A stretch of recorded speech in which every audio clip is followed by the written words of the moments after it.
Grabe talaga ang suporta sa OPM.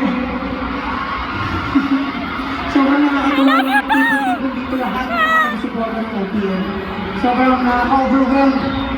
Sobrang nakaka-expect mag-perform.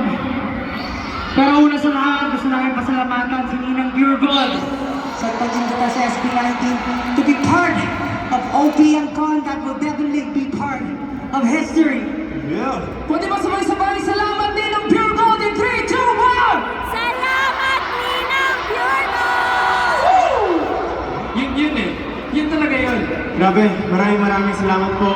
Ninang Pure Gold for organizing this event, for supporting and promoting OPM. Thank you po Ninang Pure Gold for fixing my hair. Yes. Tigilan na yan! Salamat din po sa lahat ng artists na naging parte ng gawin ito. Hindi mo sa mga performances nila.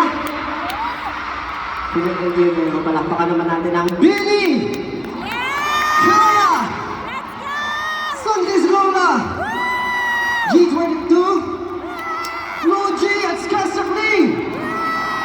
And sa iba pang guest artists. And of course, we are grateful to be part of this event. Malaging pinanalo ang musikang Pilipino.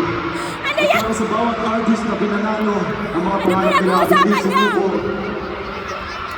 This song is for all of us. I can hear this one.